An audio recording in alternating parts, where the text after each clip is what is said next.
Loogie, Tom, how we doing? After a wonderful All-Star game where it felt a little Yankee-centric. Stanton wins the MVP with a 2-run bomb. What do you know? When the best pitchers are on the mound, you still need home runs to win. That's just an argument that I've had forever, but we'll get into that as we go through the show because I love saying I told you so. So we'll get into that. But how are we doing today? Oh, just great. The National League once again showed they're inferior. Yes, 9 years in a row. Yankee night. It was almost like Yankeeography. It was a Yankee night, wasn't it? How many Yankees you going to interview last night? I mean, every 2 seconds I got to hear from another Yankee. Some of them didn't go so well because some of the interviews didn't go so well because honestly, for a second, yesterday we're heading into this game. All right, Alonso loses the home run derby. Sad story. We all know how much both he and the Met fans wanted him so desperately to three-peat. Unfortunately, it doesn't happen. But ultimately, we're feeling good heading into the All-Star game. Both teams are in first place. Both teams having the seasons. You couldn't possibly envision a better one for the Yankees. I suppose this is about what the best you could have envisioned for the Mets as well, especially without DeGrom. To have the season they're having, we're feeling good. You're expecting DeGrom to throw yesterday. Everything was going to be great. And then just as the All-Star game is going to start to get underway, both superstars have to come out for both teams. Both best players on both teams have to ruin our nights and ruin our All-Star weekend because Judge is asked a dumb question and gives a dumb answer to it. Makes you think like he's already resigned to the fact that he's leaving. And then yet again, Jacob DeGrom, supposed to throw, doesn't, has a sore shoulder going back to Sunday. Now he's hopefully going to throw tomorrow this simulated game he was supposed to throw yesterday. Who knows when he's getting back to this rotation. I'm not sure how severe it is. And ultimately, the timeline still isn't it's not like he's delayed further than what we even estimated. This was kind of early. Like the mid-end of July was kind of early. We were thinking August, maybe even a couple weeks into August. So you haven't hit the point of where, geez, he's supposed to be back by now. But still, yet again, something else is bothering Jacob DeGrom. It happens every time he picks up a ball. It's starting to get scary. We've talked about this, how hard he throws, what he's doing on the mound, if he can stay healthy. Now, this might be nothing. But it's 100 nothings over the last 2 years that are consistently delaying returns, consistently missing starts, to the point where obviously recently he hasn't pitched in a year. And here we are again. And here we are. We're supposed to be feeling good. And the Yankees probably won't trade for Soto.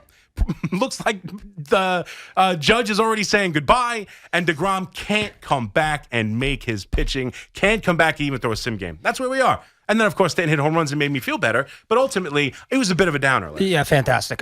So I'll start with Judge first. I think Judge has said all the right things all season long. This week, it's been brutal. Yeah. Every time he's opened his mouth this week, if I'm a Yankee fan, I'd be like, oh, my God, he's not coming back. Now, I understand he was caught off guard last night. He didn't know what to say. He was stumbling through it. He kind of gave you an answer. If I'm a Yankee fan, I listen to that and I go, oh, boy, we're going to be out without Aaron Judge going forward after this season. That's the way it came off.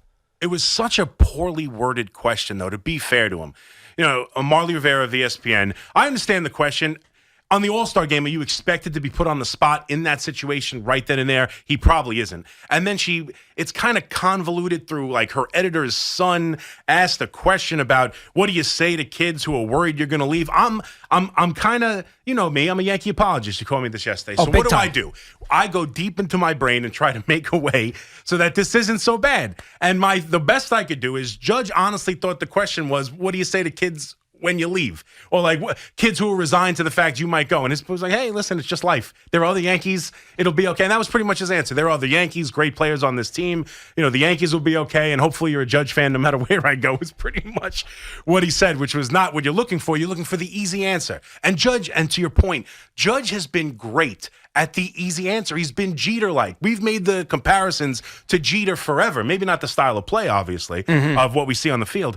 But off the field, if you watch Judge give press conferences and take questions at his locker, I don't know if I've seen anyone pause before answering a question longer than Judge. It literally looks like he waits, thinks through what he's going to say, and then speaks. And I think that's something, I saw something on the Yankees once. That's literally how they train their players to answer. Take a second, think about how you want to put this. Here's how we usually say things. Think about it for a second. Don't just make a quick reaction. Think and then speak. And Judge does it to, absurd amounts sometimes with these long pauses. And he always says the right thing. And even earlier in this, I want to be a Yankee for the rest of my career. Yep. We'll see what happens. Yep. He made a mistake the other day saying it's out of his hands. Well, you'll see. What happens with the Yankees is out of my control. Which is not. It's a ridiculous nonsense. statement to make. Right. He gave the typical. It's not about the money when we all know it's about the money. It's always about the money. Always. I'm not going to get on him for that because everyone says that, and it's about the money. Yes, it's a lie, but it's a white lie that everybody tells. Mm-hmm. So it's not about the money, and it's really not in my control. When of course it's in your control whether you stay with the Yankees or not. Of course it is. Now, is it just when he says things like that, you assume, well, I'm going to take the highest bid. It's out of my control if the Yankees make it. That's kind of what it's almost like I'm going where they pay me the most. And I hope it's the Yankees, but it's really out of my control if the Yankees are the ones who make that offer. That's kind of how I take it. And then, but having said that, he always goes, well, I want to be a Yankee, I want to be a Yankee, I want to be a Yankee. This answer was kind of just like he had already prepared himself for I'm gone. The Yankees will be fine. There are other Yankees. There are other Yankees. Yes. What do you want to tell that young kid that loves Aaron Judge? Well, just tell him, you know what? There are other Yankees rooting for. Dude, if you're Aaron Judge, you have to be prepared at all times to be asked this stuff. When Juan Soto won the Derby, Buster Olney interviewed him on the field afterwards. He asked him a few peppered, easy questions, but then he asked him about the contract, turning it down. You have to be prepared. Now, I understand the way it was framed, and they brought up the young kid, so he was a little thrown off by that. I'm hoping he was confused. But you have to there's nothing to be confused about. The guy said there are other Yankees. Yes. That is a awful answer from a guy that gives he should give lessons in PR because he, much like Jeter, always says the right things. And when you're in a year and you're in a situation like this where your contract's coming up, you always have to be prepared. And you can't make a statement like that because I guarantee you the majority of Yankee fans are sitting here right now going, okay, Aaron Judge is bolting. 100%. There are other Yankees. No question he put that thought in. Yeah, sure. There are other Yankees is the worst thing thing you can say. At the All-Star break, when you're supposed to put the feet up, kick back, enjoy a beer, watch the game, you're seeing the Yankees dominate, Stanton wins the MVP, but all you could think about is Aaron Judge is leaving now. It's one of the more puzzling answers I could ever think of him giving. There are other Yankees, and hopefully you'll be a Judge fan. That is... Now, I don't think it means he's going anywhere. I still think he's going to be a Yankee. I still think they're going to pony, especially if they don't make the trade for Soto. I think they're going to pony up. They're going to give him the most money. He's going to end up staying here. He wants to be a Yankee. I truly believe, if I'm going to believe what he said here, I can't choose to think he's a liar. I'm not one for that. I either believe everything he says or I take everything he says with a grain of salt. It's one or the other. I either think everything's kind of just a comment and we know this is going to be hardball, or I'm going to believe everything he says. He has said time and time again over the last few weeks, I want to be a Yankee. I want to finish my career as a Yankee. And then, yes, he gives this answer. I'm not one for picking which statements I believe. I either think he's an honest guy and gives honest answers, or I think he's a phony and everything's cryptic. So it's one or the other. So I don't think this means he's gone. I don't think he's already mentally knocked himself out of New York. I think he was slightly confused and gave a terrible, terrible answer to a poorly worded question. But you're right. Now he's going to have to talk this back. And this goes back to him not wanting this kind of thing as a distraction. Right. And my point was the whole time, that's inevitable. Whether you signing the contract is the only way to avoid the distraction. Whether you are negotiating through it the whole time, or maybe it's less of a distraction because every week you'd be like, so how'd the negotiations go this week? How'd it go this week? How'd it go that week? Oh, now that you had the 3-run home run game, are you looking forward to the most recent, the next contract negotiation? So I understand it could be more, but unless you sign the contract, this whole year is going to be a distraction anytime there's an All-Star game, anytime there's a Red Sox series, anytime there's something that's more than just a normal Tuesday in July against the Royals. Yeah, if you're doing even a charity event or something, you're going to get asked this question. You're going to get asked this question. Got to be prepared. Forever. And you have to be prepared. So that makes me think that him saying that and him saying that it's out of my hands, maybe he thinks, you know what, I'm gone. Maybe it's turned that way because this week, if you marry both of those comments together, not good. Not good at all. And here we are. They're playing a doubleheader against the Astros tomorrow. We're not thinking about that game. We're not talking about that game. We're talking about Aaron Judge and the comments he made this week and whether or not this makes me think, hey, this guy's gone. Yeah, I mean, I think that's how the Yankee fans are trying to read into it. But I think it's what we always thought. Like, whether he wants to put it out there that he's open to leaving or whether or not he was slightly confused, whatever he was, on the field, we're watching it right now on the TV, on the field right before the game, it's an answer you can't give. But Whether or not he was slightly confused, that's an answer you just can't give. That should not be in the Rolodex. There are other Yankees should not be on the tip of the tongue. Whatever, even if you thought, what do you say to kids who left? Well, I haven't left yet, and we have 64 wins. We're winning our division, and I'm looking forward to an amazing year, and we'll see what happens. Mommy and Daddy are going to work it out. It's not your fault. Yeah. That's it. I mean, you can't say there are other Yankees. No. That cannot come out of your mouth. What do I say to that kid? I say, I'll see you in October. I plan on being in the World Series. Let's go Yanks. Let's go Yanks. We're going to put another banner up. You don't say, hey, look, it's not just me. There's other superstars in the Yankee universe. They'll find someone else if it's not me. And don't worry about it. And I hope you're a Judge fan. That is the worst thing you could say. Yep. No question about it. But then, as I see, you started with Judge. I like what you did there. You noticed that. Yep. We brought up how both teams' best players either made comments or got hurt, and it was rude. I put a damper on the All-Star game, despite for the Yankees really being a Yankee kind of themed night with Trevino and Cortez kind of having that conversation on the mound, and Trevino mic'd up and all this. He's become one of the more likable players in baseball, let alone the Yankees. I mean, it's just what a great story. His son was there yesterday. We talked about it. But anyway, so that's what you do. You play to my Yankee vanity. You start with the Judge, and somehow we're 10 minutes into the open. We really haven't talked about how your superstar pitcher can't stay on the field. I'm sitting there last night. I'm on the couch. I'm getting ready to watch the All-Star game. I'm all set up. Got a high noon. I'm all set, ready to go. You brought out the high noon last absolutely. night. What flavor? I go pineapple. I like grapefruit, too. I like the grapefruit, too. Mango is the top choice. Mango solid, too. I'll go black cherry White Claw. Yeah. So I'm sitting there, I'm relaxed, got a couple of chips and dip, ready to watch the game, all excited. You know what I mean? It's All-Star break. And I see on Twitter that Jacob DeGrom's simulated start has been pushed back, and they give that buzzword phrase out of an abundance of caution. Yeah. I will say this. I've said it before, and I'll say it again. If you are expecting anything from Jacob DeGrom this season, you are kidding yourself. You cannot bank on this guy anymore. And it's not me being negative. It's not, dude. Because every single time over the last couple seasons, there's something. Mild soreness. Let me tell you something right now. Mild soreness. Why do you have to throw the word mild in front of it? This is a guy that's been hurt for 2 years. You want to make me feel better? Oh, it's just mild. It's not mild. This is a big problem. Now we're pushing it back to August. There is no way in my mind that this guy is going to be able to go out there, throw 100 pitches, 100 miles an hour, and help this team down the stretch. How could you possibly, anybody with a straight face that just isn't wide-eyed optimist, how could they make that point? Every single time there is a setback. And another setback here. And, of course, they dump it right before the All-Star game. Sure. The guy was feeling it Sunday, but they decided not to tell anybody for a couple days later. Well, maybe that was by design. I'm sure it was. They didn't have a game or have to speak to the media. Exactly. So it's just, to me, this should be widespread panic. Now, I will say this. The Mets are built, I'll be positive, the Mets are built to win a World Series without Jacob DeGrom. And I am absolutely 100% convinced that they knew going into the season that Jacob DeGrom was not going to be healthy, and that's why they signed Max Scherzer. He was DeGrom insurance, because this team now, without DeGrom, without Scherzer, would be a major problem. Bassett's been good. Carrasco's been good. I understand that. But you need a horse at the top of the rotation, and they have that guy. I'm thinking they thought, you know what? I don't know if DeGrom can hold up anymore. So we better go out and get somebody. Oh, there's Max Scherzer. That's great. So, yeah, do not expect anything from DeGrom. You can't. Try to sell me on it, Big Mac, because every single mild soreness here, this, that, and the other, they throw 16 different words in there to try to confuse you. The guy is hurt. He's not pitching. They pushed it back to Thursday, and now we're looking at August. We'll see. And I just don't see him holding up. Right. No, well, it's been the question, and I'm not going to try and sell you on it. I think it's a bit much when they didn't scrap this. This game, the simulated game, they pushed it 2 days.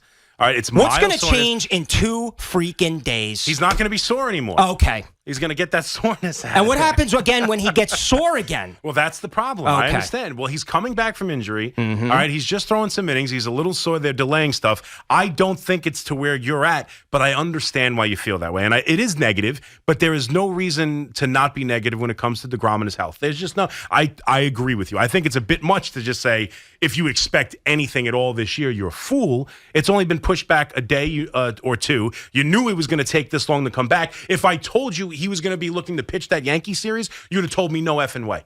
All right? If I would have told you when he first got hurt, we'll see you for that first Subway Series, you'd have been like, you're out of your mind. We'll see you in mid-August. So we're still not at the point of where, geez, it's taken forever for DeGrom. He's come back. He's thrown 100 miles an hour. And that's the problem. I know. And that's the problem, because he's still throwing like he's the young, healthy Jacob DeGrom. I'm not a pitcher. I'm not a pitching coach. I'm not a doctor. I agree. But use logic You're here. none of those things. If this guy thinks he could still get it up to triple digits and stay healthy, Look at the proof is in the pudding. He can't. Yeah. So he's got to figure out a way to change that. And I get it. You're prideful. You're a future Hall of Famer, all that stuff.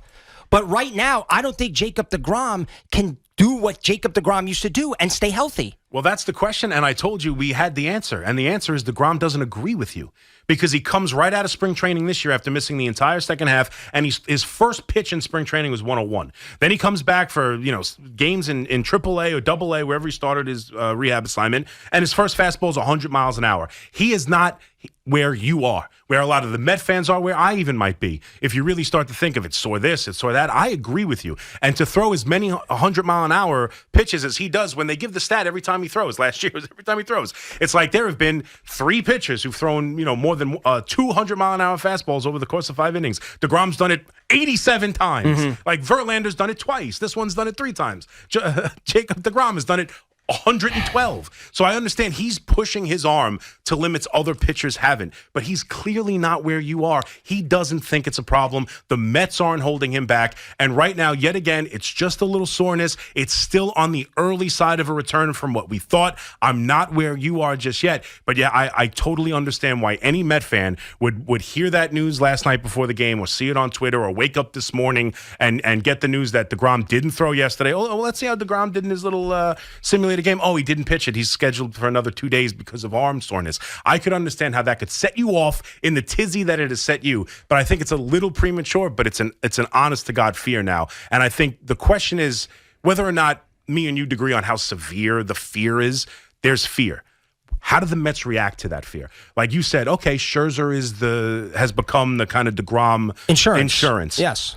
Are they done there? Are they okay with where they are in the starting rotation? Or does now they have to go back to Uncle Stevie and say, look, we thought all we needed was a bat and some bullpen help. We need a legitimate starter now because we were expecting DeGrom. This team probably needs DeGrom if we're going to go out and attack the Dodgers and beat an Atlanta defending champ team. Are we satisfied with Bassett making the second start? Are we satisfied with Carrasco in making game 3. the second start or game 3 or however you're going to work that? Yep. I mean, are you okay with that? Having the visions of DeGrom and Scherzer in your mind the entire season? Are you okay with that now? Because they have 2 weeks to react. Is this enough of a setback for the Mets to look at themselves and say, we can't count on DeGrom. We have to go out and get another pitcher? I think it would be idiotic to bank on Jacob DeGrom. You have to look at the starting pitching market. You just have to, because you have a situation here, again, with the setback. And I'm not anybody to say, hey, Jake, you should stop throwing 100 miles an hour. Right. I get you're a great pitcher. This is the pride factor, all that stuff. But he is no use to us on the IL. No use. And I understand the Mets are in a terrible spot. It's just a bad scenario all the way around. And you still feel like you can get up to triple digits, and he can. Right. But he can't. He can't stay healthy. That is a fact. Should the Mets enter themselves in Luis Castillo? Yes, 100%. Now you're in Castillo. No, I'm not saying that they have to, trade every prospect known to man, because I still think Scherzer, Bassett, Cookie, Walker, who's pitched very well too. We forgot Walker. He might be your second starter. So the rotation is good, and you have that horse at the top of the rotation, right? Yeah. I still think adding a bullpen arm, and I know I've been down on Diaz, and I still stand by that statement, but if you add another pen... It's a must. Because you can't go with Drew Smith and Ottavino in the 8th inning. You can't do that. Add another power bat. Obviously, if you get Juan Soto, we're good. We're good to go here. Yeah. But yeah, I just don't think that you can bank on DeGrom here. He has shown time and time again that there's always something. So that's it. Met fans are thinking DeGrom's never coming back, and how do you adjust to that? The Yankee fan is just assuming Aaron Judge is gone, and this was supposed to be a fun All-Star break. This was supposed to be nice. Stanton hits the home run that wins the game, wins the MVP in his hometown, which I want to do a few minutes on Stanton because we got to get into it. Nobody deserved last night more than this guy. Nobody. I am the biggest Stanton fan, and it's right now at the point where if you're not as a Yankee fan, shame on you, because this guy has done and come back from getting booed mercilessly. I want to get into it because he's done a tremendous job, better than almost anyone, of transforming himself from hated to loved. And he's done a tremendous job, and he's never said a cross word about it. So Stanton deserved a night like that. But this is where we are. We're at, are they going to, instead of worrying about how they're going to retool, it's our best pitcher, and the best pitcher in baseball is never coming back yet again, and Judge has already resigned himself to being somewhere else next year. It's not supposed to be what today was about. You're right. Today was supposed to be getting ready for the Yankees to take on the Astros in 2 games tomorrow. The Mets ready to start their World Series run with DeGrom, a few mere days away from starting for the Mets, and instead we are here in flux. And it's just, and it's 95 degrees out. It's uncomfortably hot. I saw you. I saw you walk. Thankfully, I got a parking spot close. I know you walk. You had a backpack on. Your entire back was drenched with sweat.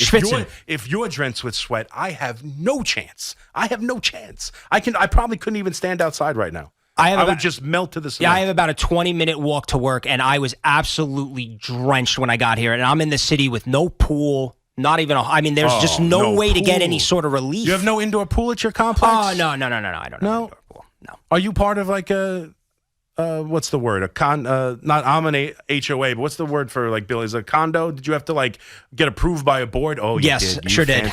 You don't have a pool there on the rooftop? No pool. And my wife even said that. She's like, guys, if we had a rooftop and a pool and this, that, and the other, I'm sure just I'll bring it up to the community. Yeah. No, just take over the presidency, run for election, make sure you're the president, and put a pool up there. So you were like Costanza. You had to go in front of the board? Yes. You told them about the sorry stories of Tommy? Yeah, exactly. Yeah. The ship, everybody died on, and I had to save everybody. Andrea Doria. I don't even have money to buy pants without cuts in them.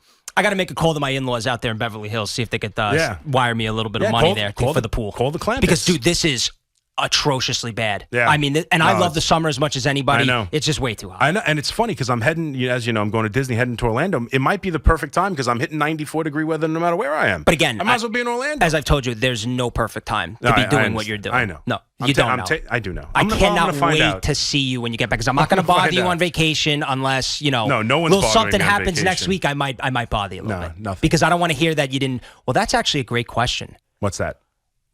How are you going to watch the Subway Series? On my phone. Where, though? On my phone, in the hotel room. No. The game starts. You're still going to be at Disney. Well, I'll be at Epcot or whatever the hell you're going to be at. I'll with the kids, it's a long day. We're going to be there for what they call rope drop. Right you're getting there at like 8 a.m.? 7 a.m. I'm going to be there as they... What time's a character breakfast? 3 a.m.? Yeah, not a character breakfast every day. No, there's not a character. Is that offered every day, or you just didn't take it? There are restaurants that do it every day, but we're not going to go to those restaurants every day. I'll tell you what, when your boys see Snow White for the first time, they're going to get we are going to go see They're going to hit puberty early. I think there's a restaurant that does Snow White and the Seven Dwarfs. We're going to do that. They come around. And we got to get the autograph book where all they sign They still do autographs? Because I felt pictures now. Because when I was a kid, we used to do the autographs, but now I feel like everybody just wants to take a picture with Buzz and Woody. No, and if I can't get Dopey, I'll just come back and have you sign. You bring up the 1938 Snow White. Since then, there's been so much better. My kids are going to be so excited to see Snow White. Yeah. Oh, you mean as far as like characters? The list is endless. Yeah. Meanwhile, they've watched Lightning McQueen 100 times. Rapunzel from Tangled. Days. That's a good one. 220. Well, we're actually at the Art of Animation, staying in an Ariel hotel for one night. Wow. Yep. See how that goes over. See if there's a Sebastian in the toilet.